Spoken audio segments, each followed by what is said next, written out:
Assalamualaikum warahmatullahi wabarakatuh. Mata kuliah Metode Perancangan Program pertemuan 11 ini akan membahas tentang konsep pemrograman berorientasi objek. Ini adalah salah satu dari teknik pemrograman. Yang lainnya yaitu teknik pemrograman terstruktur, teknik pemrograman fungsional dan prosedural dan lain-lain ya. Nah, kita lihat bagaimana konsep pemrograman berorientasi objek. Di sini kita akan membahas tentang pengenalan, kemudian di dalam konsep OOP atau Object Oriented Programming itu ada yang namanya ada istilah objek, kelas. Lalu bedanya dengan bahasa pemrograman atau teknik pemrograman selain OOP itu seperti apa? Jadi OOP ini punya karakteristik sendiri. Kemudian kenapa kita pakai OOP? Apa kelebihannya?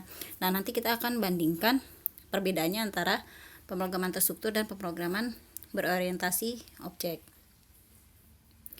Nah, jadi di sini kita akan bahas tentang, saya singkat aja sebutnya OOP ya. Kalau teknik yang lain yaitu tadi terstruktur atau prosedural itu memiliki keterbatasan, khususnya dalam mengembangkan sistem yang besar, jaringan dan sistem multi-user. Meskipun sebetulnya namanya terstruktur sudah terstruktur ya. Kemudian teknik pemrograman prosedural atau modular itu karena sudah, kalau dibandingkan dengan OOP itu lebih rumit dibandingkan dengan OOP untuk teknik terstruktur ataupun prosedural. Kemudian dengan teknik modular dimungkinkan terjadinya duplikasi, dan di sini OOP itu dapat mengatasi permasalahan yang disebutkan tadi di atas. OOP ini jadi di dalamnya itu nanti ada istilah yang disebut dengan objek, di mana objek ini dapat menerima message atau pesan, mengolah data, kemudian mengirimkan pesan ke objek lain. Berarti di sini nanti bisa ada beberapa objek dalam bentuk dalam OOP ya. Setiap objek itu bersifat independen. Jadi kalau di dalamnya ada beberapa objek, maka objek itu bisa bersifat independen. Kalau digambarkan secara diagram seperti ini ya, ini adalah beberapa objek. Nah, Anda lihat di situ di dalamnya ada data ditambah prosedur. Jadi nanti kalau diimplementasikan ke dalam program itu dasar teknik pemrograman modularnya atau teknik pemrograman terstrukturnya juga sudah dianggap memahami ya, sehingga Anda bisa membedakan antara OP dengan bukan OP. Apa itu objek?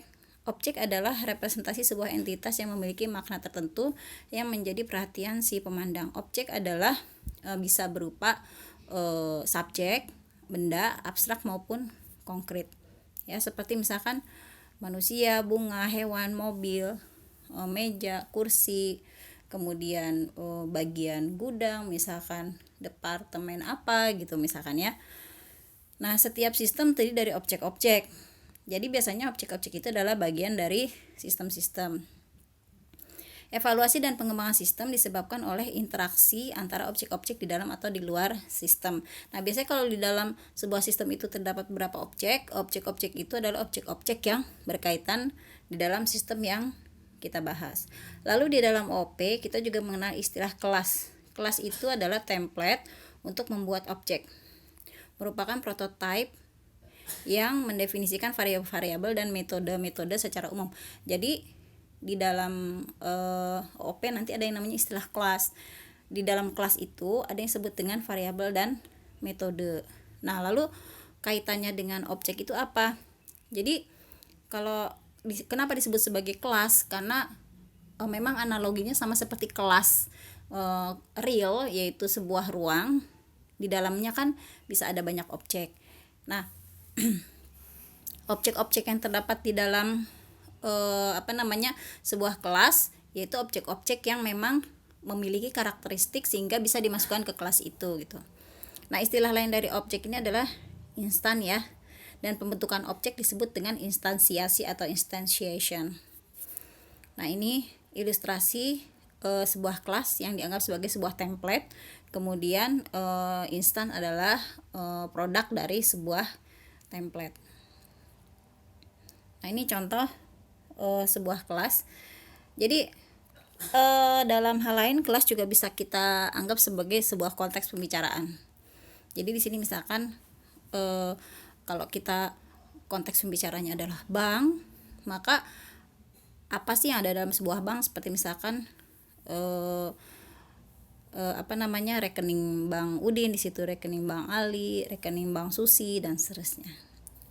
Nanti kita mungkin akan lebih jelas kalau sudah masuk contoh ya.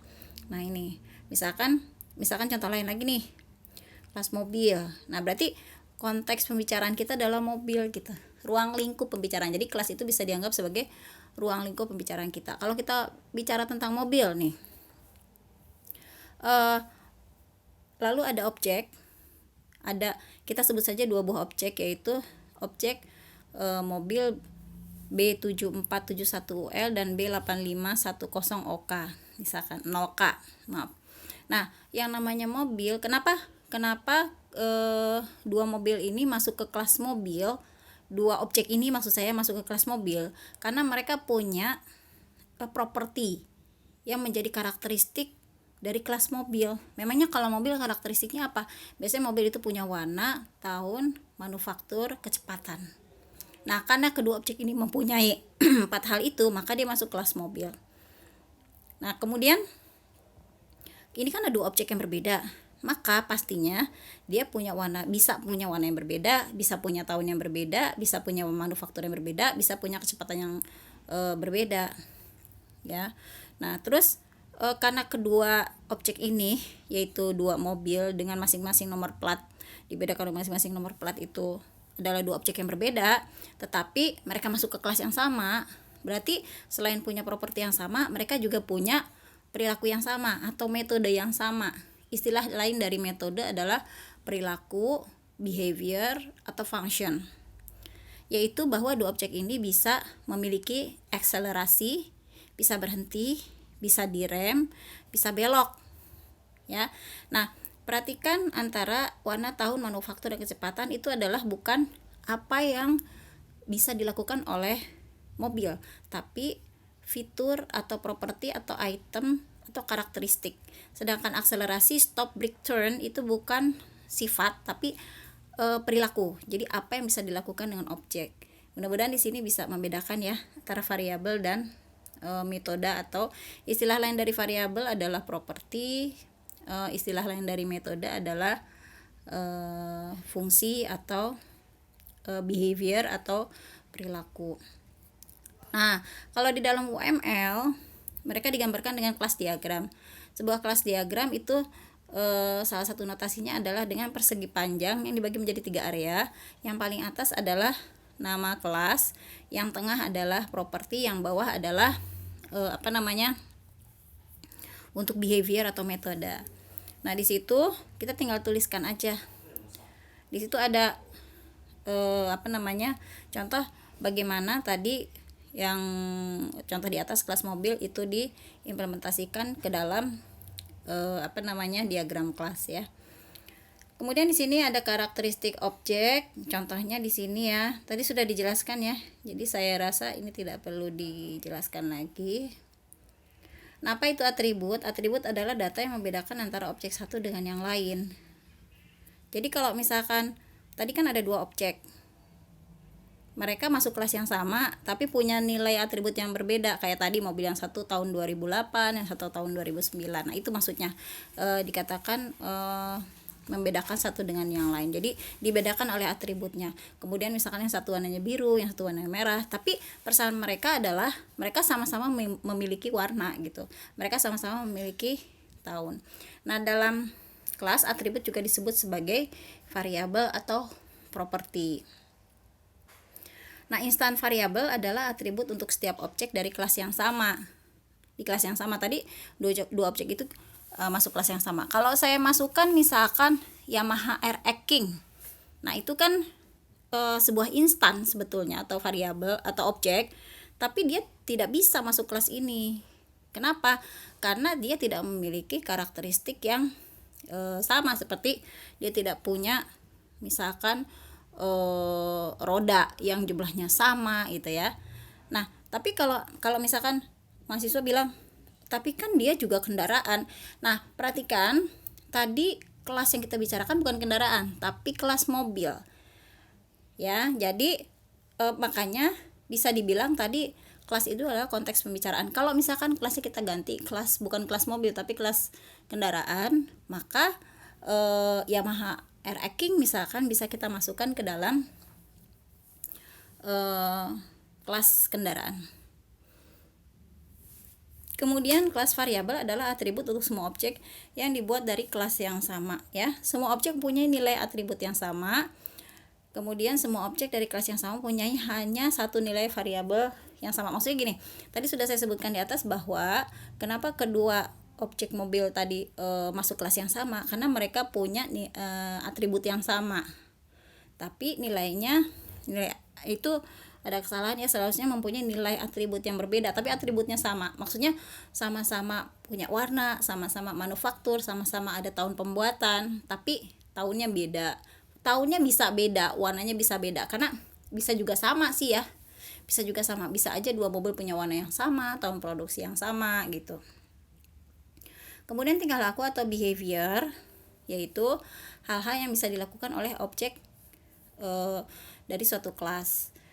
Istilah lain dari tingkah laku atau behavior atau perilaku adalah metode atau function, karena memang nanti realisasinya dalam program itu dalam bentuk function, yaitu apa yang bisa dilakukan oleh objek tersebut ya. Ini contohnya tadi punya akselerasi atau kecepatan, punya bisa berhenti, bisa balik, bisa belok, bisa direm ya. Nah, kalau di dalam program, metode itu serangkaian statement dalam suatu kelas yang menghandle suatu task tertentu. Cara membuatnya sama seperti membuat fungsi kalau di dalam pemrograman. Cara objek berkomunikasi dengan objek lain yaitu menggunakan metode ini. Nanti kita akan lihat dalam pemrograman. Kemudian ada yang namanya responsibility. Responsibility yaitu sebuah kontrak atau sebuah obligasi dari sebuah kelas. Saat sebuah kelas dibuat, semua objek dalam kelas tersebut memiliki keadaan dan tingkah laku yang sama. Saat sebuah kelas dimodelkan, awal yang baik adalah menspesifikasikan responsibility sesuatu dalam sebuah kamus ya. Kita bisa menggunakan jadi untuk menyatakan responsibility kita bisa menggunakan CRC card untuk membantu dalam membuat responsibility. Jadi kayak semacam deskripsi gitu ya, deskripsi dari kelas-kelas. Juga bisa menggunakan use case. Kemudian ada yang disebut dengan konstruktor. Konstruktor yaitu proses instansiasi objek dari kelas dilakukan pada operasi khusus atau sekumpulan instruksi. Jadi konstruktor itu kayak semacam ya pembuatan objek tapi nama objeknya sama seperti nama kelasnya ya.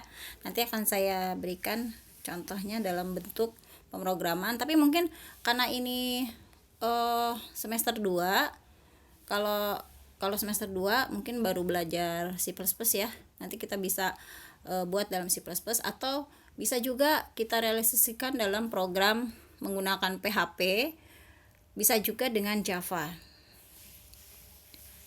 Nah, kalau di dalam pemrograman dia menggunakan kata kunci new untuk membuat objek baru. Nama kelas diawali dengan huruf besar. Tapi sebenarnya kalau kita bikin program pakai huruf kecil nggak masalah ya. Cuma kita mengikuti kaidah umum sehingga pada waktu dilakukan pengembangan atau dilakukan analisa program itu kita bisa langsung mendeteksi mana yang disebut dengan atribut, mana metode, mana nama kelas, karena biasanya ada kaidah umum yang digunakan untuk pembuatan nama-nama kelas, nama atribut, nama metode. Lalu nama objek diawali dengan huruf kecil. Konstruktor itu memungkinkan memiliki parameter, tapi bisa juga sih nggak memiliki parameter. Nah, kalau kita ngomongin parameter, kita kan jadi ingat function waktu kita pelajari di bahasa pemrograman C++ atau algoritma mungkin ya. Jadi nanti di sini saya akan berikan contoh diawali dengan teknik pemrograman terstruktur dan prosedural. Kemudian ada yang namanya aksesor dan mutator, yaitu nilai variabel dari objek tersedia untuk operasi di dalam objek tersebut tetapi tersembunyi dari objek luar.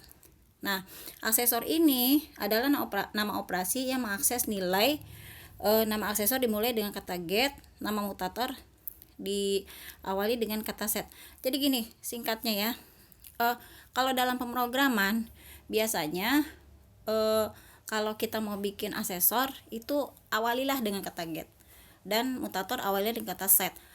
Meskipun kalau Anda tidak menggunakan kata get atau set dalam pemrogramannya nggak masalah ya, sebuah mutator.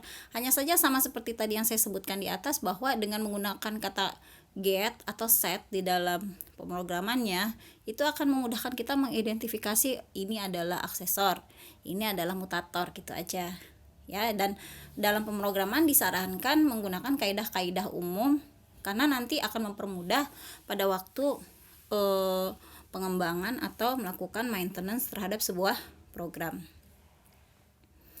Kemudian visibility, yaitu kemampuan suatu objek untuk melihat atau berhubungan dengan objek lain. Nah, tadi kan di situ ada banyak objek ya. Nah, objek-objek itu bisa aksesnya kita atur. Apakah dia bisa diakses oleh objek lain atau hanya sesamanya, atau tidak bisa diakses oleh objek lain. Nah, ini terbagi 3, ada yang disebut dengan private, protect, public ya. Mungkin nanti akan lebih jelas kalau kita masuk ke dalam pemrograman ya. Kemudian pengiriman pesan. Jadi objek-objek ini tadi kan lebih dari satu di dalam sebuah kelas, itu bisa saling berinteraksi melalui mengirim pesan. Tapi setiap objek itu memiliki tugas masing-masing. Nah, jadi pengiriman pesan ini termasuk bentuk komunikasi antara objek yang satu dengan objek yang lain. Nah, ini contohnya, misalkan mobil yang diparkir di depan rumah itu hanya sebuah besi atau logam ya, yang nggak bisa ngapa-ngapain kalau nggak ada aspek diantaranya pengemudinya, mobil yang nggak dinyalain, gasnya nggak diinjek, remnya nggak diinjek misalkan ya. Jadi misalkan contoh lain, kalau dalam aplikasi itu misalkan kita bisa mengubah ya fontnya menjadi ukuran yang lain gitu. Karakteristik OOP. Nah, ini yang tadi di awal disebutkan, apa sih perbedaan antara OOP dengan dengan teknik pemrograman yang lain gitu ya. Teknik pemrograman yang lain bedanya yaitu yang pertama, dia mendukung abstraksi. Maksudnya adalah kita bisa menciptakan tipe data baru dengan nama tertentu. Nah, itu yang akan kita gunakan di bagian bawah dari program. Jadi kita nggak perlu direpotkan oleh penggunaan tipe data abstrak atau yang rumit. Kita kalau sudah sekali menciptakan di atas dengan nama tertentu, maka nama itu akan kita pakai seterusnya di bagian bawah dari program. Yang kedua adalah enkapsulasi. Enkapsulasi yaitu pembungkusan untuk menutup kerumitan dari sebuah kelas atau baris-baris perintah di dalam program OOP gitu. Kemudian inheritance, karena kelas itu bisa memiliki turunan atau memiliki anak, maka di sini muncul istilah inheritance atau pewarisan. Kemudian polimorfisme ini keanekaragaman. Jadi misalkan suatu kelas anak itu bisa memiliki suatu sifat atau karakter yang berbeda dengan induknya. Ya. Nah, ini tadi sudah saya jelaskan, abstraksi adalah proses penyembunyian kerumitan dari suatu proses ya. Seperti yang tadi sudah saya sebutkan. Jadi misalkan kita membuat tipe data baru yang isinya ada baris-baris perintah, kemudian kita kasih nama. Ya, kita kasih nama. Nah, di sini contohnya. Kemudian enkapsulasi yaitu pembungkusan, yaitu untuk melindungi suatu objek dari dunia luar. Nah, di sini kita bisa mengatur objek itu seperti yang tadi di atas disebutkan, apakah bisa diakses oleh objek lain atau oleh kelompok yang sama, atau tidak bisa diakses sama sekali oleh objek lain. Nah, misalkan dalam sebuah aplikasi di sini ya, di sini terjadi penyembunyian informasi tentang bagaimana cara kerja pengecekan validitas kartu kecocokan PIN yang dimasukkan. Kemudian koneksi ke database, di mana hal-hal tersebut tidak perlu diketahui oleh pengguna tentang bagaimana cara kerjanya. Kayak misalkan di layar monitor, kita memasukin layar monitor di sebuah ATM, kita memasukkan username, password, maksud saya PIN ya. Maksud saya PIN. Nah, terus bagaimana prosesnya dia mengetahui PIN kita benar atau enggak. Kalau PIN kita benar kemudian tampil menu utama, kalau PIN kita salah kemudian dia menampilkan pesan. Nah, itu prosesnya nggak kelihatan sama kita. Nah, ini tadi saya sebutkan di atas bahwa karena kelas itu bisa memiliki anak, maka muncul istilah inheritance. Inheritance itu kan artinya pewarisan. Jadi ada cara-cara di mana suatu kelas induk itu bisa melakukan pewarisan terhadap kelas anaknya. Apa yang diwariskan? Yang diwariskan bisa properti atau metodenya. Nah, kalau digambarkan di dalam kelas diagram, contohnya seperti ini. Misalkan kita punya kelas induk tabungan, dan di situ ada kelas anak yaitu deposito dan kartu kredit. Deposito itu di bawahnya kan ada jatuh tempo sama suku bunga ya. Nah, itu properti dari deposito. Kartu kredit di situ meskipun anak dari tabungan, dia punya properti sendiri yaitu batas kredit dan cicilan minimum. Sedangkan deposito kan nggak ada properti itu. Tapi mereka yang memiliki deposito itu mesti punya tabungan. Berarti dia punya rekening juga dan ada nama pemiliknya. Jadi deposito dan kartu kredit bisa bagian dari sebuah rekening tabungan. Polimorfisme yaitu kemampuan suatu bahasa pemrograman untuk memiliki fungsi-fungsi atau metode yang bernama sama tapi berbeda dalam parameter dan implementasi kodenya atau overloading. Ya, kelas turunan dapat menggunakan fungsi yang ada pada kelas pewarisnya dan dapat mengimplementasikan kode yang berbeda. Nah, fungsi pewarisnya dinamakan overriding. Jadi polimorfisme ini kalau di bahasa Indonesia kan artinya keanekaragaman. Apa yang beraneka ragam? Yang beraneka ragam itu adalah sifatnya. Nah, kalau di dalam implementasi di dalam program, dia nanti menggunakan teknik yang disebut dengan overriding. Contohnya ya, sebuah objek karyawan. Nah, ini kita ngomongin kita ngomongin kelas karyawan. Karyawan itu punya karakter atau punya properti atau punya variabel, NIP, jabatan, nama. Lalu karyawan itu bisa melakukan apa? Things to do. What the employee can do. Ya, di sini bisa bisa punya biodata, dibuatkan biodata, create new, kemudian bisa memiliki gaji, kemudian bisa lembur, kemudian bisa mutasi dan lain-lain. Ya, kemudian di sini kan pegawai atau karyawan itu dalam perusahaan ada, kadang-kadang di beberapa perusahaan ada beberapa macam ya, ada yang namanya karyawan tetap, ada yang paruh waktu, ada yang outsource gitu ya.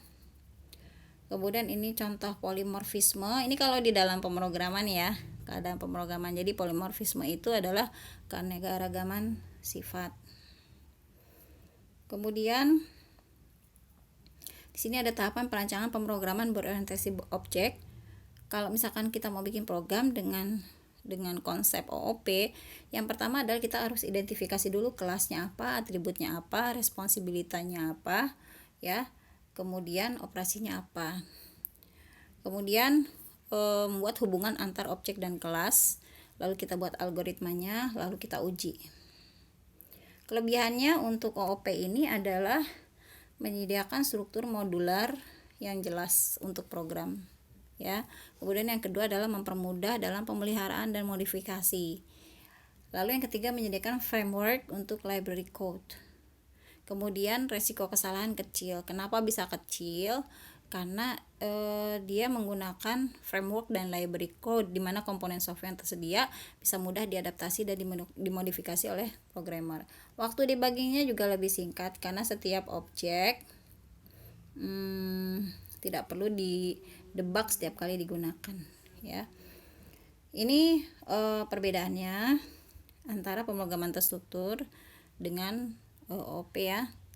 Jadi Anda bisa baca sendiri di sini perbedaannya. Mungkin dari apa yang sudah saya jelaskan tadi, Anda bisa membedakan sendiri apa perbedaan antara pemrograman terstruktur dengan pemrograman berbasis objek. Apalagi kalau nanti kita sudah masuk ke dalam pemrogramannya. Baik, saya rasa cukup. Semoga bisa dipahami. Assalamualaikum warahmatullahi wabarakatuh.